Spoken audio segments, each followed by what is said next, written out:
Hey, before this episode gets going, I wanted to apologize for the sound.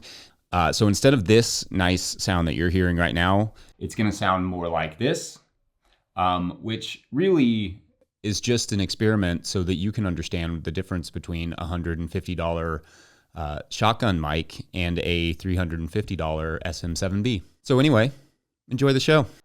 Hey nerds, Farmer Jesse here. Welcome to Growers Daily, your daily dose of ecological farming insight. It is Tuesday, November 5th, 2024, Election Day.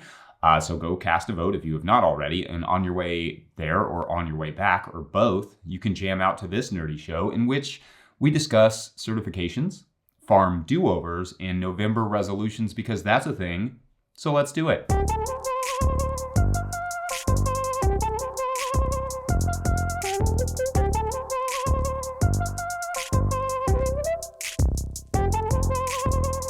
All right, so my first week after soccer ends is always that weird feeling where I have time and capacity that I didn't have before. And instead of relaxing like a normal human being, I tend to fill it with more work. For the next month, it's all about planning and for the next season on the farm. And for the tree plantings that I've talked about, I hesitate to call it silvo-horticulture, and not just because the name remains painfully difficult for me to say aloud, but because the plan as of right now is only a handful of trees in the gardens themselves with a lot of space between them and the next bed. I want them to help with shade a little bit. I want them to help with the wind a little bit. I don't want them to fight me for garden space.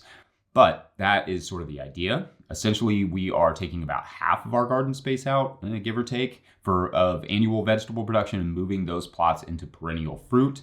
The kinds that do well around here, such as pears, a few apple trees, some blueberries, stuff like that. And then a sampling of other things, some natives and that sort of stuff. That will still leave us with pretty substantial amount of annual growing space to focus on, maybe more the faster crops, less intensive crops, plus a handful of crops our neighbors and local customers like. And by local customers, I am definitely including me, my kids, and the wife, but also a couple restaurants and retailers. Also, like I've said, I'm going to be running quite a lot of trials this next year, so no shortage of the growing space will be dedicated to that as well. So it's a bit of a transition period for our farm where we are slowing down on the intensive annual vegetable production a bit and trying to make a more concerted effort to grow more perennials and, frankly, crops I can harvest standing up in the next 10 or 20 years as my back continues to decline from a lifetime of being a dummy. Which, as I said in one of the first episodes of the show, was more than likely a product of skateboarding than it was of farming. I'm usually pretty good about my back when it comes to lifting and bending. I'm not as good about my back when it comes to going back in time and telling my younger self to not run into the concrete when I fall down. Maybe like pillows would have been smart. Or like not skateboarding. The other big thing is that we're going to stop bothering with the organic certification more than likely, at least for now, for a few reasons. But largely for our sales outlets next year, the certification isn't really going to do all that much or be worth the amount of work it takes. That said, I will do a whole segment or possibly a whole special episode on how to decide if organic certification is for you soon. So make sure you're subscribed and following wherever you are hearing or watching this. Certifications are interesting though, and I saw this question on YouTube a while back that I thought might make a good point of discussion about this particular topic. It came from @goatsofwar7181, who wrote, quote, "We grow with no chems or pesticides, and this was our first season selling any produce. We also do meat chickens and got a permit to sell from the farm in Washington State. We advertise with clunky words like grow with no chemical fertilizers and no pesticides or locally grown." They go on to say, "I wish we had a label that producers created, like better than organic or hopefully something better than that. Do you think this would be worth the effort it would take to create a recognized label? It would take up less space on the label, if nothing else. I know that I grow the best possible probiotic and prebiotic whole food, and we fully realize the health benefits of eating such foods, but how do we communicate that to our customers?" End quote. So for those of you who want a label simpler than the organic label, there actually is one. It's Certified Naturally Grown, which in the name of full disclosure has been a sponsor of the podcast in the past. Certified Naturally Grown is a peer-to-peer, that is to say farmer-to-farmer label that still largely uses the organic certification standards, but is not quite as intensive as organic. and farmers are the ones deciding whether or not you are qualified. Alternatively, I should say that for its many, many flaws, the organic label in a market setting can certainly be worth the work and money, at least for the moment. Do I hate that the organic certifiers allowed hydroponics in? Absolutely I do. No disrespect to my hydro friends, truly, it's not easy to grow that way, but hydro should do their own thing. Hydro organic or something else. Field grown food and food grown through the detailed chemistry and sanitary conditions required of hydroponics are just not really anything alike. Not in their flavor, not in their potential to promote ecology, and not in their production. Hydroponics has somewhat poignantly, and I say this with love, watered down the organic label to the point that I don't blame a single customer who just throws up their hands and says I don't understand, because neither do most organic farmers. Another label I like in that vein, though, and one customers should look out for, is the Real Organic Project certification. But you have to be organically certified first to qualify for Real Organic Project certification. Real Organic Project is basically an extension or add-on label, meaning if you are not already certified organic, you cannot be Real Organic certified. Again, full disclosure, Real Organic Project has also sponsored our work in the past, but that isn't that much of a surprise. There are not a ton of additional labels. And my farm is also ROP, Real Organic Project certified, or will have been all the way up until we do or don't drop our organic certification next year. What I love about that label, though, is that they turn the organic label into what we all want it to be, about ecology, about soil health, and continuous soil improvement. One of the things I appreciate about when they came to our farm for their inspection is that the inspector pulled my employee aside and asked them questions about the work environment and whether I was withholding their passport, for instance. Basically, they were trying to determine, am I abusing my employees? And I loved that. I love that level of detail and those standards. They care about the ecology all the way down to the people who steward it, and they do not allow hydroponics in. Real Organic Project certification. I genuinely wish ROP would completely take over the organic certification standards, because the way they are now, yes, there are a lot of really, really good organic growers, but you can also push it to the point when it's almost just slightly better than conventional. If I'm a customer, and sometimes I am, I'm looking for that Real Organic Project label. I don't see it very often, but it's the only thing that has us hesitating about remaining organic certified, is that we do like having that label. Anyway, to the question about starting a label, I don't know if it would work or if it would be necessary because, like I said, CNG already exists in Real Organic Project, or that takes organic to the level at which it should already be. We have joked about starting a no-till label in the past because that wouldn't be controversial at all. I see a value in labels from the customer standpoint, but enforcing restrictions is hard. Keeping deep pockets with vested interest out of it is hard. The impulse with any system that isn't working well is to tear it down and start from scratch, but be it a government or label, all systems take constant work and attention. All systems are going to be subject to corruption. All systems are the product of someone looking at the last system and saying, let's tear it down and start over, only to do all that work and then one day arrive in the same place the last system was. It's a bizarre cycle. It's like a farm. You can't just plant it and forget it. Yes, even like permaculture, there is constant maintenance required. Also, you can't just tear it all down and start over, i.e. till it every season and just completely switch to a new system. That will only lead to the same conclusion every year, that it's not working. It's got to be thoughtful and planned out and carefully executed. It's got to be managed and maintained. To mix some metaphors here, it could be like a sourdough starter or kombucha mother. You have to feed it and keep it alive. Anyway, I think all that had something to do with labels. Up next, let's get a question about those farm do-overs. BRB. Today's episode of Growers Daily is brought to you by Johnny's Selected Seeds. When you need proven varieties you can count on and detailed guidance from seeding to harvest, consider Johnny's your trusted growing partner. Their same-day shipping can help keep your planting schedules on track when the unexpected happens. They're here to help you grow good food. Turning to Johnny's means you can plant high-quality, trial-proven varieties with confidence and know that their expert staff is ready to help with first-hand knowledge, because they've grown them themselves. Learn more at johnnyseeds.com. All right, back to the show. If you, the listener, are enjoying this podcast and want to support it, you can do so at patreon.com/no-till-growers. I will try to get to questions from everywhere, but I will always get to those Patreon questions. Today's question comes from our friend, our beloved Dorcasaur, again, who writes, if you could start this farm over, what would you do different from the beginning, if anything? And I thought, since we are talking a bit about planning in the first segment and tearing systems down, why not talk a bit about planning failures in the second section? There are quite a few things I think I would have done differently on this new farm, though overall I'm generally happy with how the farm has come together. The first thing I wish that I had done was to really investigate the drainage better. When we saw and bought the property, it was the fall of 2020, and the weather was warm and dry, and the soil seemed healthy, and stuff was growing really well, which maybe should have been an indicator that there was a lot of residual moisture there. But nothing on the NRCS soil survey, which you should check out, tends to be very helpful, and I will link it in the show notes. Nothing in that survey indicated that the drainage would be an issue. Now, if I had talked to the neighbors about the soil or noticed the 3 ponds all around the farm, I may have been able to infer that in the wetter parts of the season, stuff stays wet. But I did not do that. I may have also caught the drainage issue earlier if I had done a percolation test and checked that way. One challenge, I should say, when buying a farm, though, is asking the current landowners if they mind if you dig a hole before you sign the contract. Especially in 2020 when farms were being gobbled up like winter carrots, you didn't want to put a bunch of contingencies in an offer. However, I don't think we would have not bought the house. Apologies for that double negative there. But we would have bought the house and farm regardless because it had everything else we needed. And I can work with poor drainage if I know it exists. But I did not set up our gardens for that poor drainage because they're on a slope. And what the heck is poor drainage doing on a slope anyway? Doesn't it know how annoyingly abnormal that is?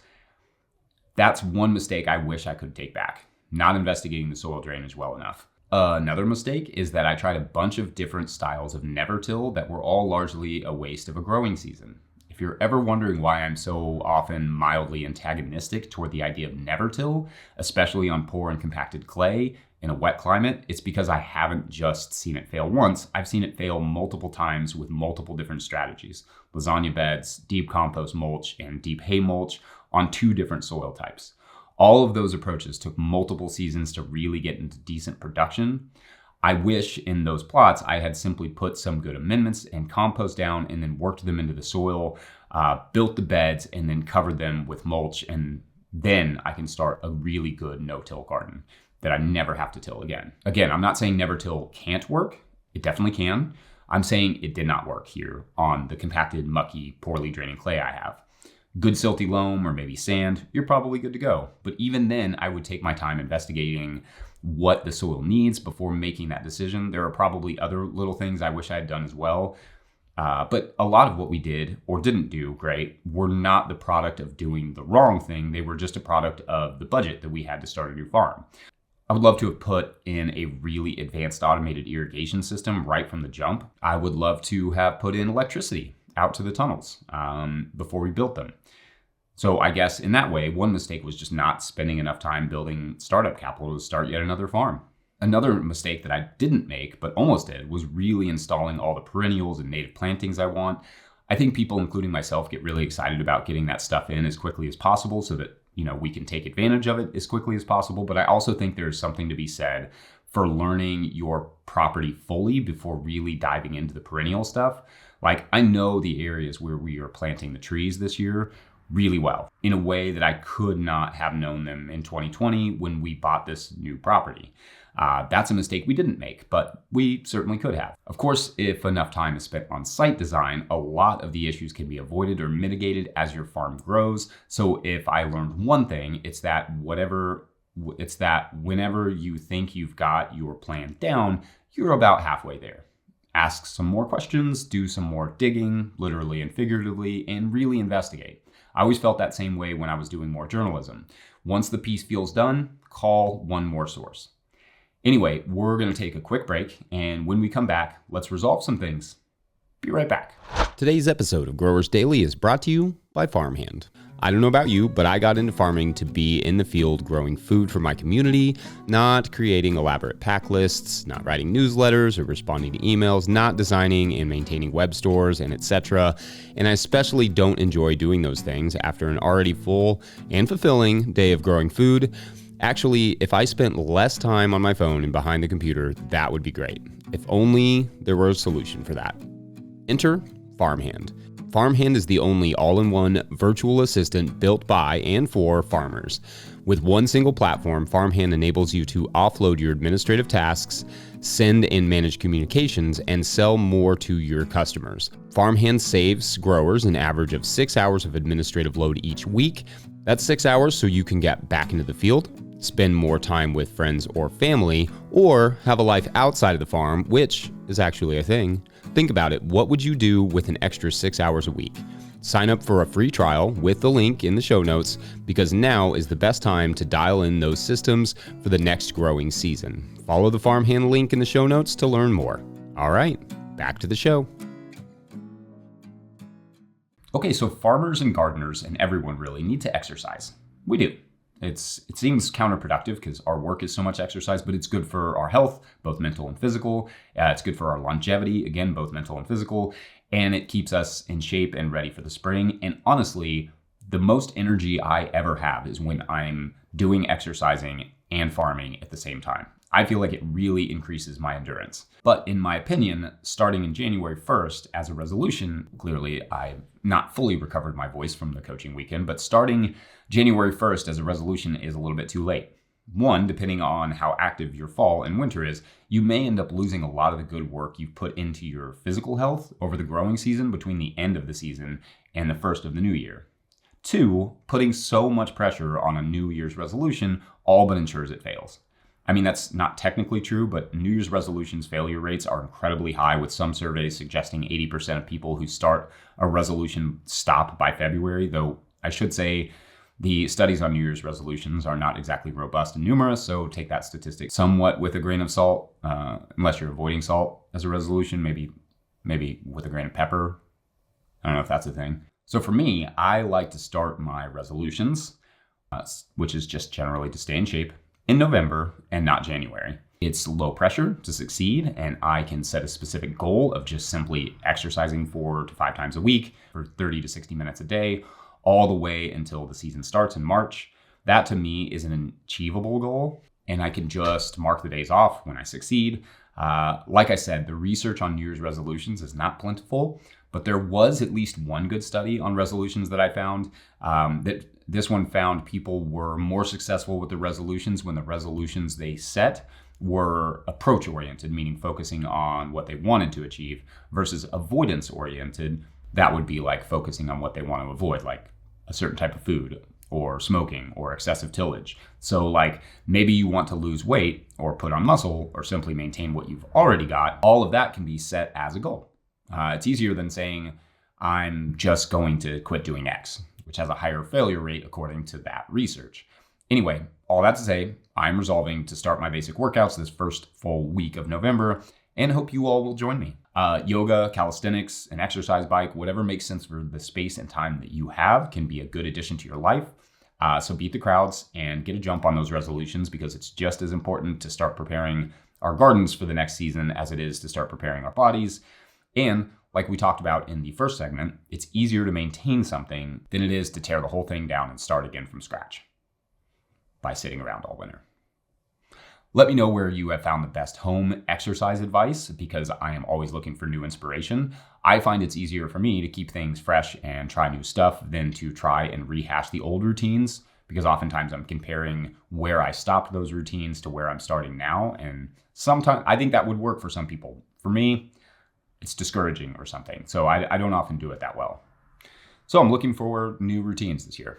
Otherwise, I'm going to wrap it up there. Maybe we can start a little thread over at the forum at no-tillgrowers.com to give people a place to check in. Anyhow, huge thanks to Willie Breeding for the theme song. Thank you to the crew at No Till Growers for their support. Thank you to everyone who has been listening and engaging and subscribing and following, and especially those who have moseyed over there to the Patreon page to sign up, where, at a certain level, or if you just bump up from one level to another, or if you just sign up in the month of November, you get a shout out on the show. So big shout outs today to, our friend Wish I Started 20 Years Ago. You get multiple shout outs at certain tiers. And next year, you're gonna have to change your name to Wish I Started 21 Years Ago. I just wanna make sure, does it change every year?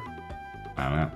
Dwight Yoder, Honey Works, Steve Hurlbut, Rebecca S., Mark Ravenel, Doug Wilkes, Lee Shelley, Hank Zecca, Tyler Rollins, Kat Brannigan, one of my favorites, Kat, love saying that name. DP, designated player, that's a big thing in Major League Soccer, it's important. Glad you're with us. Lionel Messi's a DP, it's important. Martian Cindy, Spencer Carter, Larry Shepard, Brian McCarthy, Ashley Sharp, Jill Crosby, Scott Roser, Norsk Guard Farm, Lori Britton, yep, Joseph Sanguinetti, Alex Savatsky, PTHF, Alberto Diaz, Jason Ruel, Scott Harris, Earth Care Farmer Jane Murner, Derek Page, Meredith Light from Granite Springs Farm, Grown Up Farm, Bob and Ann Patton of Hexhamshire Organics. What's up, Bob and Ann? Love their farm. Jared Kirst at Rivendell Farm, Dan Brisebois. Make sure to get his book, The Seed Farmer. You can pre-order it, No-Till Growers. Dan's awesome. Steve Larson, Fiona and Donnie of Firefly Farm, and Jen Lawrence. I've ended so many of these Patreon shoutouts with the name Jen Lawrence. It's just like a exclamation point at the end of all of my reads. So thanks, Jen. You're an exclamation point. You've earned it. All right. Love to everyone on this lovely election day. I will see you tomorrow. Thanks for watching or listening.